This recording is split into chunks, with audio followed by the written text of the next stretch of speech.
Merhaba, bir canlı yayına daha hoş geldiniz Masal Gecesi'ne.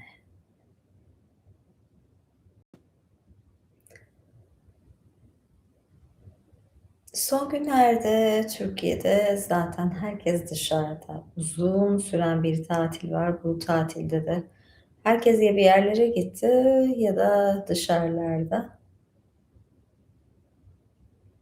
Ama geçen hafta cumartesi yayın yapamamıştım. Özledim. Bir cumartesi klasiğini gerçekleştirelim istiyorum.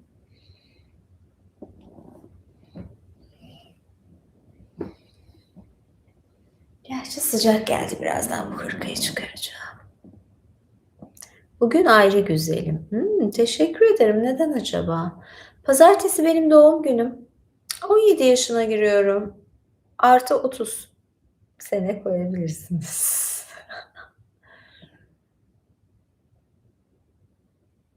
Aynı şeyler derken çoraptan bıktım. Ne istiyorsun mesela?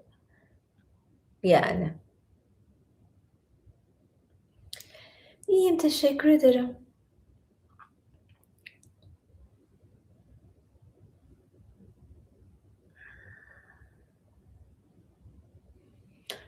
Evet, güzel.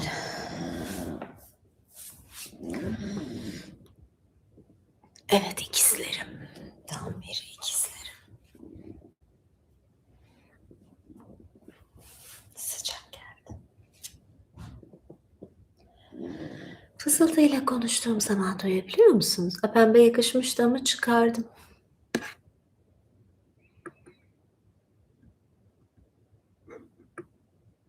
Emin değilim akreple çok da iyi anlaştığımdan.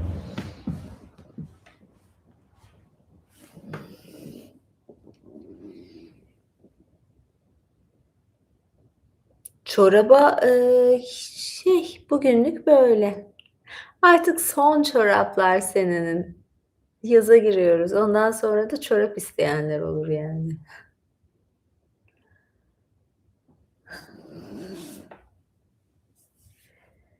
Evet.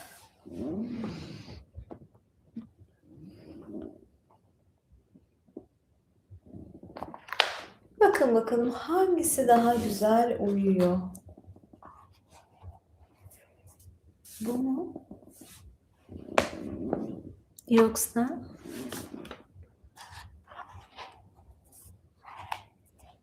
sanırım bu açık renkte karar kılacağım.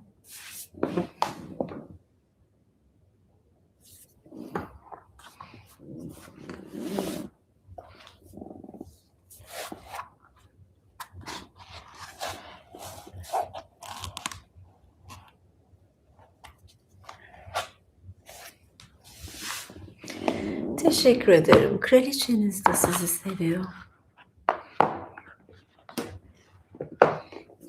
Ee, Yok daha almadım. 2 gün var. Lütfen. Daha durum. Daha 17.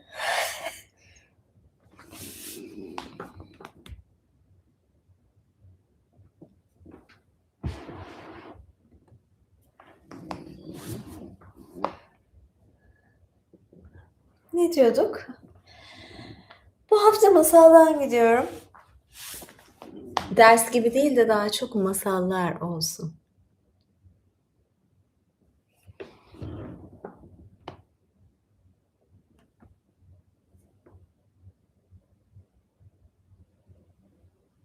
Fransa çok sıcakmış, öyle diyorlar. Açıkçası ben doğum günümde Venedik'te olmak istiyordum ama olamadım yani ayarlayamadım. Biraz yanlış zamanda yanlış yerlere gittim. Ondan sonra da şimdi böyle tam tatil dönüşü falan denk gelince biraz ters olacak. Ters oldu ama yani önümüzdeki günlerde böyle bir şey istiyorum kendime. Bu ödülü vermeyi. Çok mu sıcak bilmiyorum. Acaba Venedik nasıldır? İngiltere de çok sıcakmış. Sadece Venedik değil. Bir Türkiye ısınamadı, Yunanistan ısınamadı. Nedense bilemiyoruz.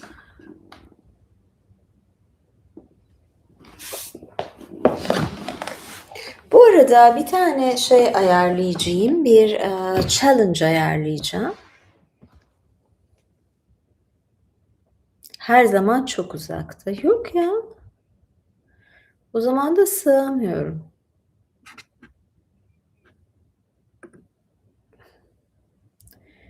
Şöyle bir hedef koyalım. 10 süper chat mi? 5 süper chat yapacağım. Ve 110 üzeri yapacağım. Tamam.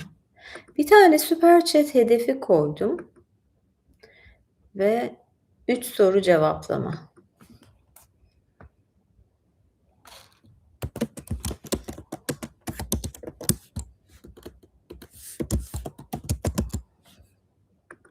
Çok da böyle zor bir hedef değil.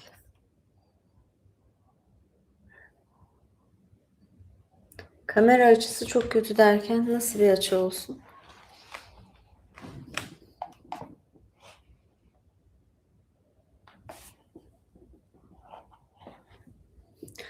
O çok ilginç ve güzel açılar nerede oluyor biliyor musunuz? Abone oluyor, üye oluyorsunuz. Üye olduğunuz zaman oluyor. Kamera yerlere konuyor, tabanları görüyor, böyle ayak ucuna konuyor. Değişik değişik haller oluyor o zaman. Burada böyle belli bir standartımız var. Evet, bugün ne okuyacağım? Bir Afrika masalı okuyacağım.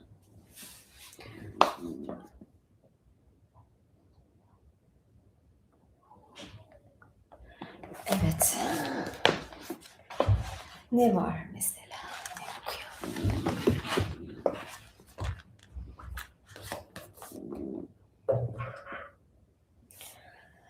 Afrika masallarından da bir masal seçeceğim.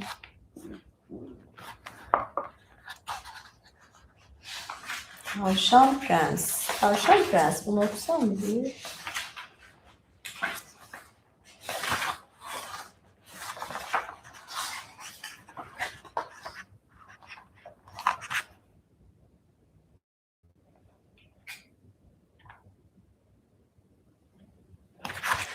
Ya da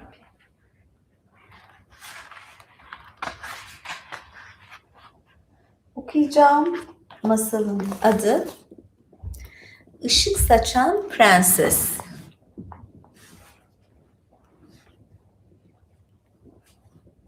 Hazır mıyız? Bir zamanlar uzak dağların arasında yemyeşil bir vadide çok güzel bir kral kurulmuştu. Herhalde krallık demek istiyor. Kralın içindeki kulübe parlak yeşil renkliydi. Çatısı çim ve sazlarla örtülüydü. Güzelce cilalanmış kızıl topraktan zemini ise oldukça sağlamdı. Bütün tencereler kırmızı kilden olup özenle duvarlara yerleştirilmişti. Bunların hemen yanında süt ve kaymak dolu su kabakları vardı. Yerde yeşil renkli ince hasırlar seriliydi. Yalnız bir köşesi altın renkli dağ samanından örülmüş küçük bir hasırla kaplıydı. Kulübenin etrafı yüksekçe ve tertemiz bir yeşil çitle çevriliydi. Hakikaten her şey yerli yerindeydi. O civarda bu kadar düzenli ve temiz tutulan bir başka kral daha yoktu. Aslında şaşılacak bir şey değildi. Bu Aslında şaşılacak bir şey değildi bu. Zira burası büyük bir şefin karısının eviydi. Kocası yıllar önce ölmüş ve kadıncağızı 3 yaşındaki Moholia adlı kızlarıyla bir başına bırakmıştı. Kadın gençliğinde çok güzel bir kadındı. Küçük kızı da büyümüş ve tıpkı annesi gibi güzel ve sevimli olmuştu. Çok iyi yetiştirilen bu kız güzel olduğu kadar iyi huylu ve uysaldı. Annesine gelince bir daha hiç evlenmemişti. Zaten böyle bir şey hiç uygun düşmezdi çünkü o bir zamanlar kralın karısıydı. Kraliçe sadece çocuğu için yaşıyordu artık. Anne kız birbirlerini çok seviyorlardı. Ülkedeki bütün kızlar Maholya'ya imreniyordu. Kolyeleri, bilezikleri, boynuna sardığı halka dahil üzerindeki her şey altın ayın rengindeydi. Büyüdükçe güzelliği ve cazibesi daha çok dikkat çekmeye başladı. Öyle bir hoş kız olmuştu ki ona bakanların gözleri kamaşıyordu. İşte bu yüzden ışık saçan prenses diye anılıyordu.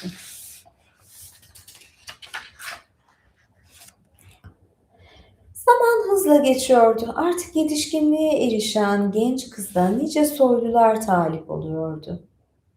Günlerce süren yolculuklarla ulaşılan diğer ülkelerde tek bir şef oğlu yoktu ki Maholia ile evlenmek istemesin. Fakat ne prenses ne de annesi taliplerin herhangi birini kabul etti. Maholia'nın evlenmesi akıllarından dahi geçmiyordu. Neden acaba? Ulaşılmaz bir prenses. Günlerden bir gün pek kudretli bir kralın yolladığı elçi kapılarına geldi. Bir saniye. Masalı yarım bırakacağım gibi olacak ama benim haber vermem gerekiyor diğer izleyicilere ki şu an canlı yayındayım diye.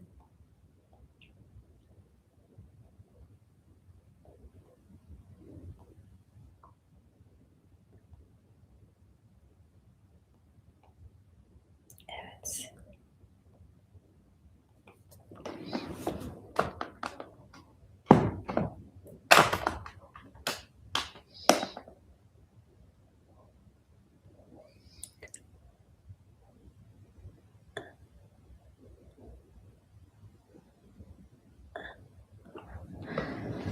Evet, şu an canlı yayındayım. Yayına başladığımı haber vermeyi unutmuşum. O yüzden linki buraya paylaşıyorum. Bir Afrika masalı okuyorum. Hemen yetişin Prenses Maholia. Bir Afrika masalı dedim. Evet, neredeyiz? Buradayız. Ve henüz evlenmemiş bir genç kız. Maholia. Bakalım neyse. Link burada. Şu an canlı yayındayım. Bazen birazcık son günlerde rahatsızım. Rahatsız olduğum için de biraz dalgınlıklarım olabiliyor.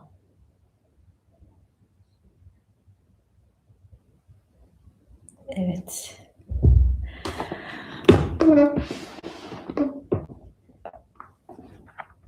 Evet, çok olmadı. Şöyle bir şey. Ben burada değilken birazcık üşüttüm. Ya grip olmadım da başka tür üşüttüm. Ondan sonra gelince biraz da bir enfeksiyon kapmışım. Yani şimdi bir yandan antibiyotik kullanıyorum aslında. Antibiyotik kullandığım için de her şeyden midem bulanıyor. Böyle biraz daha hassasım. Dün de böyle bir şey oldu. Yine midem rahatsızlandı bu sefer de. Yine başka bir şey zehirledi beni bu sefer de. Birazcık şeyim yok. Çok tadım, enerjim, gücüm yok.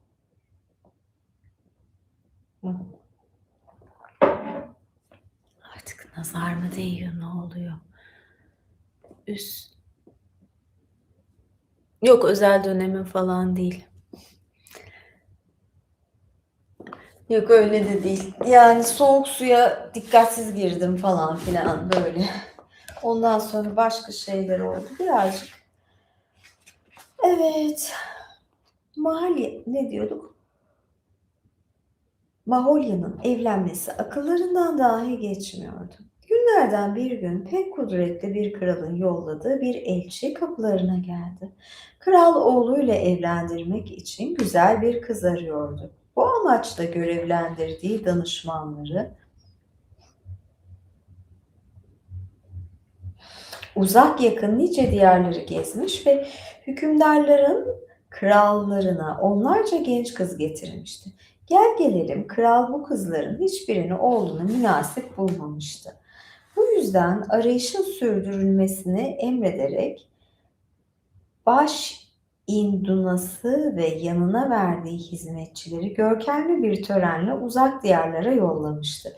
Görevleri güzelliğiyle ün salmış prensesleri bulmaktı.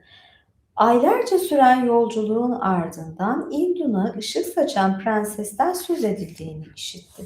Onu ziyaret etmeye karar verdi. Ancak bir kez daha hayal kırıklığına uğramaktan da korkuyordu. Fakat Yeşil Kral'ı görünce umudu arttı. Prenses onu hemen kapıda karşıladı. Genç kız parlak güneşin altında tepeden tırnağa ışık saçıyordu. Boynunda kızıl ve altın rengi bakırdan halkalar vardı. Güzel kollarını ise bileğinden dirseğine kadar bakır ve tunç bileziklerle süslemişti. Bacakları da ince ayak bileklerinden dizlerine kadar aynı takılarla donatılmıştı. Hmm. Belini saran altın boncuklu kemer arkada kalınca bir ip haline vurulmuştu. İp halinde vurulmuştu. Öndeki kısmı ise uzun ve ışıl ışıl bir püskül şeklinde kısa deri önlüğünün üzerinde sarkıyordu. Önlüğü altın ve bakır boncuklarla kareler halinde işlenmişti. Güzel omuzlarını yine altından dairelerle işlenmiş ve geniş kenarı ışıltılı boncuklarla çevrelenmiş bir şal örtüyordu. Enfiye kutusu olarak kullandığı su kabağı bile altın renkliydi ve çakal derisiyle kaplıydı. Genç kızın her hareketi zarafet doluydu. Gülen yüzü ve ışıl ışıl gözleri kalbinin güzelliğini gösteriyordu. İduna tıpkı geceleri göklerde yükselen ay gibi ışıldayan altınlara bürünmüş. Bu güzel kızı görünce işte aylardır aradığım prenses dedi. Yüce kralımızın oğlu işte bu kızla evlenecek. Yani kralın oğlu görmedi kendini başkaları seçiyor. Induna hemen Maholya'nın annesiyle görüşmeyi talep etti. Sonra kralın oğlu adına genç kızı annesinden istedi. Sol elim kaşınıyor ne demektir? Para mı gelecek gidecek mi?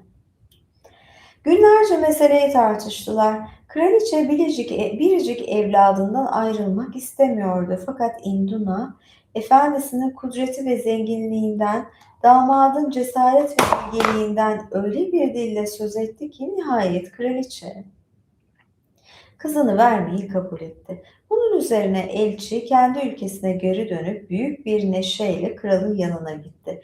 Işık saçan prensesin güzelliğini ve iyiliğini uzun uzun anlattı. Kral şefine dinlenmesini söyledi. Bu sırada kendisi ise kraliçeye düğün armağanı olarak gönderilecek büyükbaş hayvanların toplanmasıyla ilgilenecekti.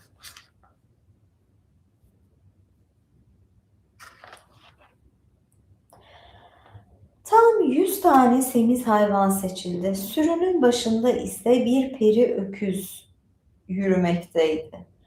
Kralın gurur kaynağı olan bu muhteşem hayvan, ışık saçan prenses gibi güzel bir kız için verilebilecek yegane armağan olarak görülmüştü. İki uzun beyaz boynuzu dışında bütün vücudu kömür karasıydı. Omuzlarının arasında ise hiç sönmeyen bir ateş yanıyordu. Bu ateş geceleri hayvanın yolunu aydınlatıp ona sihirli güçler veriyordu. Bütün hazırlıklar tamamlanınca düğün alayı gelini almak ve armağanları kızın annesine teslim etmek için yola çıktı. Kraliçe hediye edilen sürüyü görünce çok sevinmiş. Bilhassa da peri öküzü pek beğenmişti. Ya öküzden pek peri ben beklemezdim. Bakalım nereye gelecek bu iş.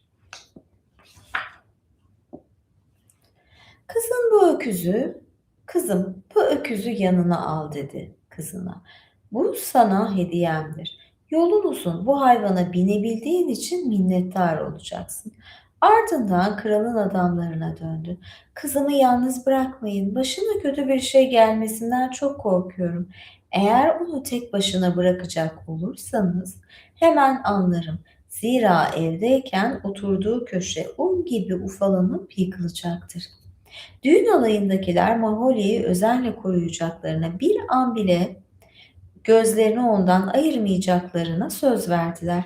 Prenses ve annesi acı acı ağlayarak vedalaştı. Ardından prenses ve emrindeki hizmetçi kızlar kralın adamlarıyla beraber yola çıktı. Bakalım bir şey çıkacak bu işten. 2 gün her şey yolunda gitti fakat 3. gün büyüklü küçüklü yüzlerce geyik çıktı karşılarına. Bunların arkasından kalabalık fil ve zürafa sürüleri belirdi. Bütün arazi av hayvanlarıyla dolmuştu. Kralın adamları bu manzara karşısında daha fazla dayanamayıp avlanmaya başladılar. Ömürlerinde böyle bir bolluk görmemişlerdi. Sonunda kızlar bile avcılara katıldı. Çok geçmeden herkes hayvanların peşindeydi. Tek başına kalan ışık saçan prenses, tümsek şeklindeki bir karınca yuvasının üzerinde oturmaktaydı. Yanında sadece peri öküz vardı. Tam o sırada annesi kulübesinde oturmuş, uzaklardaki kızı için endişelenirken altın kilimin serili olduğu köşe baştan aşağı yıkılıverdi. Bu arada düğün alayı neşeyle avlanmaktaydı. Onlar ilerledikçe daha güzel hayvanlar çıkıyordu karşılarına. Sonunda güzel prenses tamamen akıllarından çıkmıştı. Av günlerce sürdü. Zavallı Gerin oracıkta bir başına oturmaya devam etti. Ta ki bir grup yamyam tarafından fark edilene kadar. Ah, yamyamlar hemen kızı yakalayıp götürdüler. Peri öküzü götürmek için de çok çabaladılar ancak hayvan bir anda havaya sıçrayıp düşmanların arasından kurtuldu ve adeta uçarak prensesin annesine koşturdu. Zavallı kraliçe öküzü kral kapısında karşıladı. Kızının başına kötü bir şey geldiğini anladı. Kraliçe önünde diz çökmüş anlattıklarını dinlerken sihirli öküz hiç kıpırdamadan duruyordu.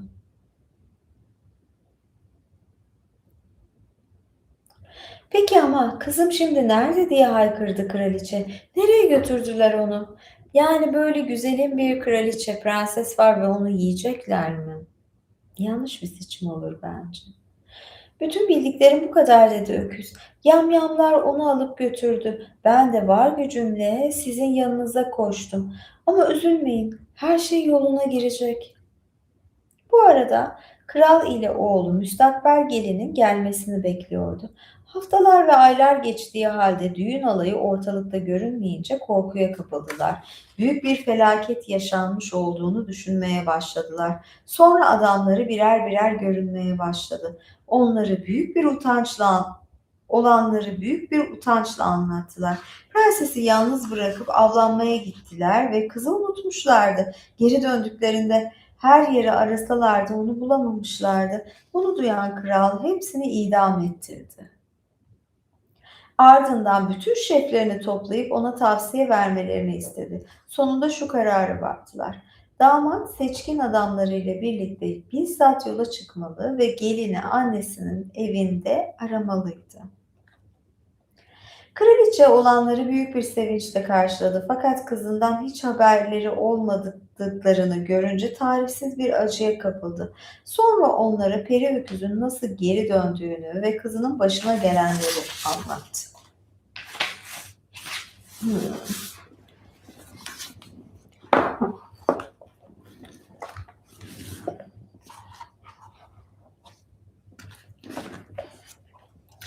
İçiniz rahat olsun dedi prenses. Peri öküzü yanıma alacağım ve kızınızı bulmadan geri dönmeyeceğim.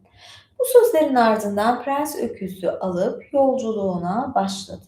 Haftalarca ve aylarca yol aldığı halde prensesin izini bulamadı. Günlerden bir gün parlak sarı meyveleriyle kaplı bir marul ağacına geldi. Bunun şırası güzel olur dedi prens. Biraz meyvelerinden yiyeyim. Şıra. İlginç. Birkaç meyve yemişti ki ağaçtan tok bir ses geldi. Ne istiyorsun? Işık saçan prensesi arıyorum dedi prens. Doğru yolda mıyım? Büyük incir ağacına kadar devam et dedi marulu ağacı. İncir mi? Afrika'da incir olur mu ya? Anadolu'nun ağacıdır incir. Ne diyorsunuz? Prens bir ırmağın kenarında kırmızı incirlerle dolu ulu ağaca varana dek otlarla kaplı arazide ilerledi. Ağacın kökleri dahi meyvelerle kaplıydı. Yaprakları öyle sıktı ki güneş ışığı içlerinden geçemiyordu. Işık saçan prensesi arıyorum, doğru yolda mıyım diye sordu prens. Büyük bir nehre varana kadar devam et dedi incir ağacı. Nehrin ardında büyük bir orman vardır. İşte prensesi orada bulacaksın.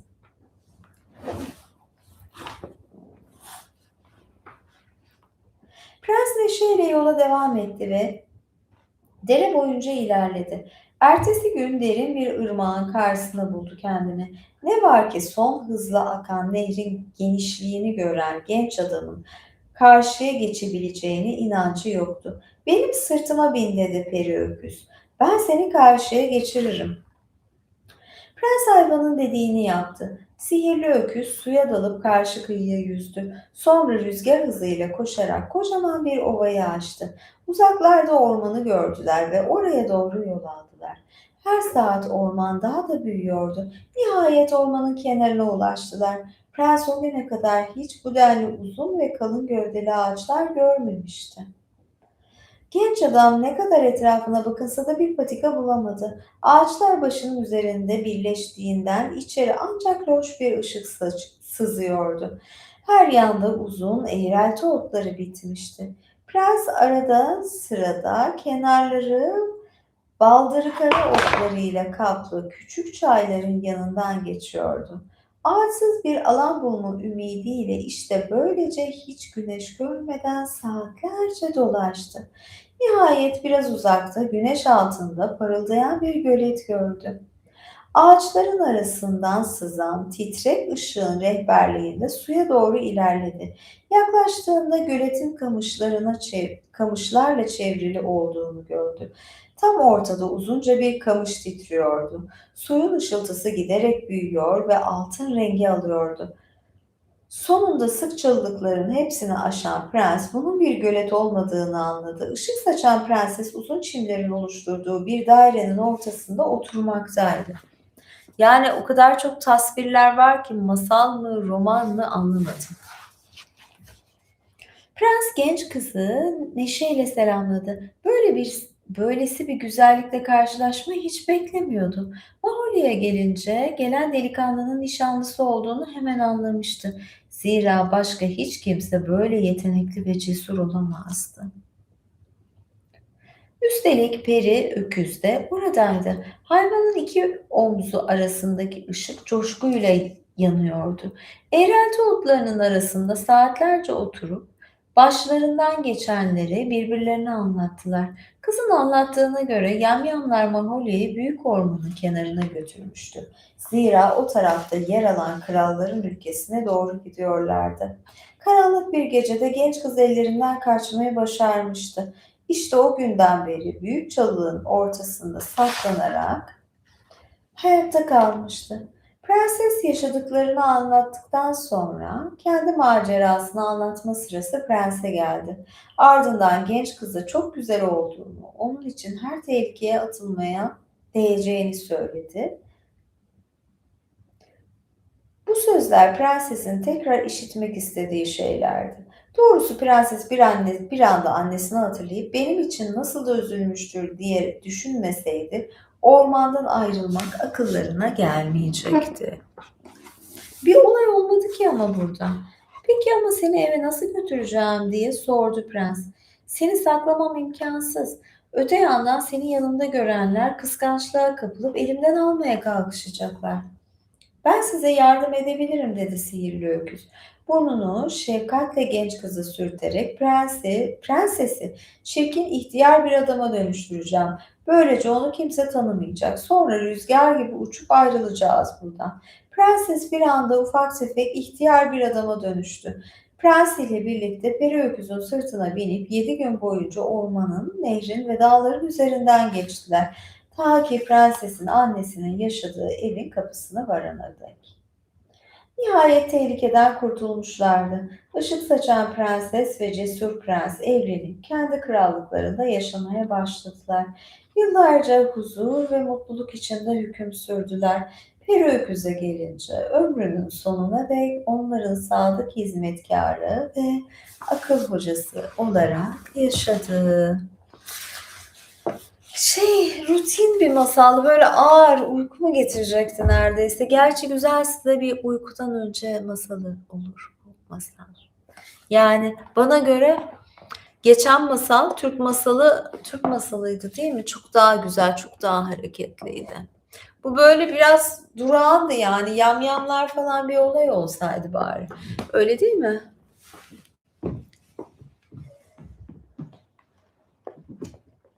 Ya tam uykuluk bu. Ben de öyle okudum. Ha ha ha ya biraz böyle mırıl mırıl seslerle bari benim bile uykum geldi yani. Bir de beyazlar giyindim. Tam uykudan önce masalı.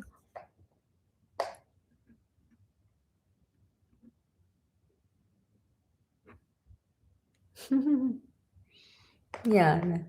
İşte böyle. Kaç dakika olmuş yayına başlayalı? Yok yani süper chat falan dediğim gibi biraz günler oluyor şu bayram zamanları 31. dakika tam da yani vakit belli. O yüzden ne yapıyorum? Ben kaçıyorum. Şimdi Kıdemli Savaşçı yayını açacağım. Kıdemli Savaşçılar özlediniz biliyorum ve az sonra yayındayım. Görüşmek üzere diyorum. Ondan sonra da imparatorlara yayın var. Görüşürüz. Bay bay. Hoşça kalın.